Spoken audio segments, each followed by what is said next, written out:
आज जिस पाठ को हम पढ़ने जा रहे हैं उसका शीर्षक है जूझ। जूझ अर्थात जूझना, जूझना अर्थात संघर्ष। ठीक है, तो यहाँ जूझना या संघर्ष किसका है? लेखक का। लेखक जो नाम है आनंद यादव। यहाँ ये कहानी जो है मूल रूप से मराठी में है, जिसका हिंदी रूपांतरण किया गया है। ये एक कहानी है लेखक की। पाठशाला जाने के लिए मन तड़पता था, लेकिन दादा के सामने खड़े होकर ये कहने की हिम्मत नहीं होती थी कि मैं पढ़ने जाऊंगा। डर लगता था कि कहीं हड्डी पसली एक ना कर दे, इसलिए मैं इस ताक में रहता था कि कोई दादा को समझा दे। दादा अर्थात पिता। यहाँ लेखक का क्या जूझना या संघर्ष किस चीज़ के लिए है? पढ़ने के लिए। और आप लोगों का संघर्ष किस लिए होता है? ना पढ़ने के लिए। देखिए, यहाँ ये कहानी बहुत कुछ सिखाती चलती है हमें कि किस तरह से वो एक छोटा सा बच्चा अपने पढ़ने के लिए, अपने एक बेहतर भविष्य बनाने के लिए किस तरह से संघर्ष कर रहा है। वह कहता है कि बाबा के समय था वह दादा के समय नहीं रहा। यह खेती हमें गड्ढे में ढकेल रही है। पढ़ जाऊंगा तो नौकरी लग जाएगी, 4 पैसे हाथ में रहेंगे। विठोबा अण्णा की तरह कुछ धंधा कारोबार किया जा सकेगा। अंदर ही अंदर इस तरह का विचार चलते रहे। इन विचारों के साथ हर समय लेखक यही प्रयास करता है कि किस प्रकार वह विद्यालय जा पाएगा। एक दिन जब सब लोग धूप में लेटे हुए थे, माँ धूप में कंडे थाप रही थी। मैं बाल्टी में पानी भर भर कर उसे दे रहा था। कुछ ना कुछ बातचीत भी कर रहे थे हम दोनों। इसी बीच मैंने अपने पढ़ने की बात माँ से छेड़ दी और माँ ने क्या कहा? माँ ने कहा, अब तू ही बता मैं क्या करूं? पढ़ने लिखने की बात की तो वह बरहेला सुअर की तरह गुर्राता है। तुझे मालूम है ना? माँ के मन में जंगली सुअर बहुत गहराई तक बैठा हुआ था। अब दोनों माँ बेटे असहाय हैं कि किस तरह से इस बात को किया जाए, तैयार किया जाए पिता को कि वह इसको विद्यालय भेज दे पढ़ने के लिए। अब मल्ला, खेती के सभी काम बीत गए हैं, मेरे लिए कुछ करने को नहीं रह गया है। इसलिए कहता हूँ, तू दत्ता जी सरकार से मेरे पढ़ने के बारे में अगर कह देगी तो शायद हो सकता है पिता मान जाएं। अब ये दत्ता जी राव कौन है?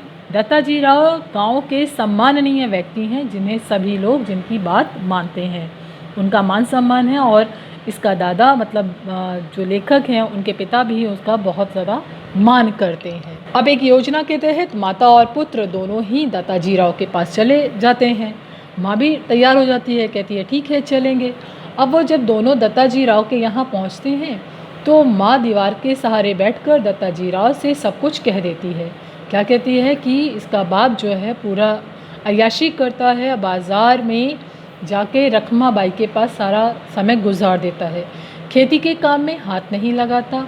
माँ ने देसाई को यह विश्वास दिला दिया, क्या दिया, कि दादा को सारे गांव में आज़ादी के साथ घूमने को मिलता रहे, इसलिए उसने बेटे का पढ़ना लिखना बंद कराकर उसे खेती में जोत दिया है।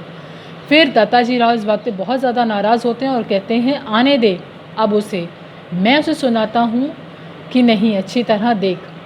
उठते उठते मैंने भी दत्ता जी राव से कहा, अब जनवरी का महीना है, अगर इसी समय मेरा दाखिला हो जाता है विद्यालय में तो मैं दोहराई करके परीक्षा दे दूँगा और मेरा साल बच जाएगा। ठीक है, अब तुम दोनों अपने घर जाओ, जब वह आए तो मेरे पास भेज देना। उसके पीछे से घड़ी भर के बाद तुम भी आ जाना। तो मतलब लेखक को कहा कि तुम भी आ जाना रे छोरा। जी कहकर हम खड़े हो गए और उठते उठते हमने यह भी बता दिया कि जब पिता आए तो ये मत कहना कि हम आए थे आपके पास, वरना वह हमें छोड़ेगा नहीं, हमारी खैर नहीं। ऐसे बोलना कि माँ अकेले साग सब्जी देने आपके पास आई थी। तो दत्ता जी राव कहते हैं ठीक है, तुम लोग जाओ और डरो मत, और जब मैं उसके सामने तुमसे कुछ पूछूंगा तो निडर होकर सब चीज़ें साफ साफ बता देना। दोनों माँ बेटा घर चले जाते हैं। घर जाने के बाद आधी रात के समय जब पिता घर आते हैं तो माँ क्या कहती है कि दत्ता जी राव के यहाँ जब मैं साग सब्जी देने गई थी तो उसने बोला था कि तेरा मालिक बहुत समय से मतलब तुम्हारे बारे में पूछते हुए कहा कि बहुत समय से यहाँ नहीं आया, आए तो भेज देना, कुछ काम वाम था। दादा ने अधीरता से पूछा। देखिए अधीरता से पूछा, क्यों पूछा? क्योंकि वह समाज का सम्माननीय व्यक्ति है। मुझे तो कुछ बताया नहीं उन्होंने, तो मैं हो आता हूँ, तू रोटियाँ सेक ले और तब तक मैं आ जाऊँगा। दादा उठे और तुरंत दत्ताजी राव के पास पहुँच गए। आधा घंटा बीता ही होगा।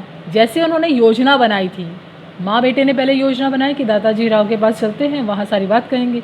फिर दत्ताजी राव के साथ मिलकर माँ बेटे ने योजना बनाई कि पिता आएंगे, पिता के आधे घंटे बाद लेखक आएगा, फिर वो पूरा का पूरे तरीके से जो कहा गया था उसी अनुसार वो व्यवहार करेगा।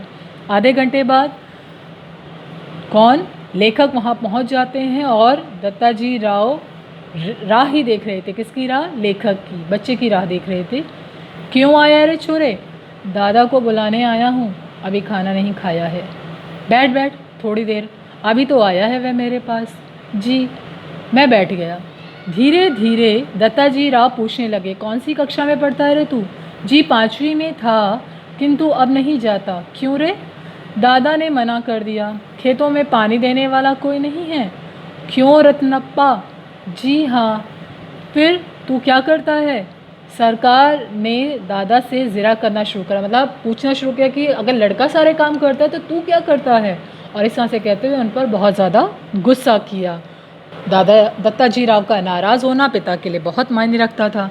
देसाई ने नाराज़गी जताते हुए कहा, इस तरह से बच्चे को क्या विद्यालय छुड़वा दिया जाता है? तू खुले सांड की तरह सारे गांव में घूमता रहता है, मौज मस्ती करता है और अपनी अय्याशी के लिए तूने बच्चे के जीवन को बलि चढ़ा रहा है। यह सब उन्होंने कह सुनाया। दादा को अब तर्क नहीं सूझ रहा था कि क्या वो बोले, तो उसने क्या कहा। अब वो चुप हो गया था। तभी दत्ताजी राव ने क्या कहा, तू कल सवेरे से पाठशाला जाएगा, कुछ भी हो पूरी फीस भर दे उस मास्टर की, और मन लगाकर पढ़ाई कर, किसी भी तरह तेरा साल मारा नहीं जाना चाहिए। इस बात का ध्यान रखना। तुझे पढ़ने नहीं भेजा तो मेरे पास आ जाना सीधे। क्या बोलते हैं कि अगर तेरे बाप ने तुझे पढ़ने के लिए नहीं भेजा तो मेरे पास आना, मैं पढ़ाऊँगा तुझे। इस तरह से कहते हुए वह उसे भेज दिया। कोई अपने वह क्या और नाराज़गी क्या जताते हुए दत्ताजी कहते हैं कि कोई बच्चों के साथ कुत्तों की तरह बर्ताव करता है, जैसे तू कर रहा है कि बच्चे को सारा टाइम काम पे लगाए रखता है और उसे पढ़ाने भी नहीं भेज रहा। मैंने कब मना किया है जी? अब ये कौन बोल रहा है? पिता। इसको ज़रा गलत संगत पड़ गई थी। कैसी आदतें?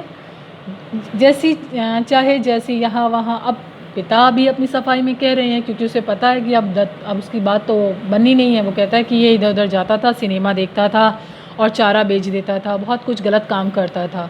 क्यों रे छोकरे? अब लड़का क्योंकि ऐसा कुछ नहीं करता था इसलिए उसने तुरंत मना किया। नहीं जी, कभी कभार मेले में चला गया होगा, लेकिन मैंने ऐसा कोई काम नहीं किए। वो भी माँ से कंडे थपवाकर उन्हें बेचकर जो पैसे मिलते थे उससे मैंने एक आध बार सिनेमा गया था। उसके अलावा मैंने कभी भी कोई गलत कार्य नहीं। अब ऐसे कहते हुए दत्ताजी राव ने लड़के को कह दिया कि आप विद्यालय जाओगे और सारा काम जो है बाप करेगा। लेकिन बाप जो है ये भी शर्त रख देता है कि जब लड़का स्कूल जाएगा तो स्कूल जाने से पहले वो क्या करेगा? खेती का काम भी करेगा। तो दत्ताजी राव के सामने तो वह बोल नहीं पाता, लेकिन जब घर आता है तो लड़के को समझाता है कि जब खेती का ज़्यादा काम होगा तो तुम स्कूल की छुट्टी मारोगे और सारा काम मेरे साथ उस वहाँ पर खेत में मदद कराओगे। खेत जाने से पहले भी थोड़ा काम निपटा के जाओगे। लड़का चूँकि पढ़ना चाहता है, वो संघर्ष इसीलिए कर रहा है, इसलिए पिता की सारी बातों को वह मान लेता है। ठीक है बच्चे। उसके बाद क्या होता है? जब पिता कहते हैं कि जब तुझे सब कुछ मंजूर हो तभी पाठशाला जाना, नहीं तो पढ़ना लिखना किस काम का। मैं सवेरे शाम खेत पर आता रहूँगा। बच्चा क्या करता? उसने पूरी बात बोली पिता को कि ठीक है मैं आ जाऊँगा। रोते धोते पाठशाला फिर से शुरू हो गई। गर्मी सर्दी, हवा पानी, वर्षा, भूख प्यास आदि सब कुछ का ख्याल ना करते हुए खेती के काम में चक्की की तरह 11 से 5 बजे तक पिसते रहने से तो छुटकारा मिल गया। वो कहता है कम से कम मैं पढ़ूंगा, कुछ अपना भविष्य तो बना पाऊंगा। ऐसा कहते हुए वह अपने विद्यालय की ओर नई उमंग के साथ बढ़ता है। वह 5वीं में जाकर बैठने लगा। फिर से नाम लिखवाने की ज़रूरत नहीं पड़ी क्योंकि 5वीं में वह नापास होने के कारण, मतलब उसी में ही वह पढ़ रहा था, इसलिए कंटिन्यू हो गया उसका नाम। 5वीं की कक्षा में हाजिर रजिस्टर में लिखा रह गया था। पहले दिन कक्षा में गया तो 2 लड़कों को छोड़कर कोई भी पहचान का नहीं था।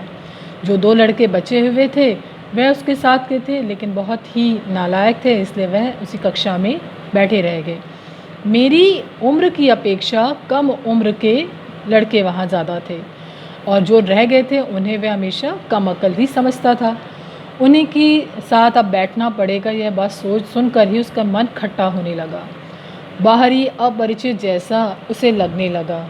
अब देखिए, जब वो क्लास में पहुंचता है, कक्षा में पहुंचता है, तो वहाँ पर वो जो लड़के होते हैं, जो पुराने लड़के होते हैं, कोई ना कोई कक्षा में बहुत शरारती बच्चा भी होता है। वैसे ही शरारती बच्चा था एक, जो चौहान के लड़के ने कहा जाता था। उसने उसे बहुत ज़्यादा परेशान किया, उसकी खिल्ली उड़ाना शुरू करी और मेरे ध्यान में आया कि मेरी पोशाक भी कुछ अजीब सी थी।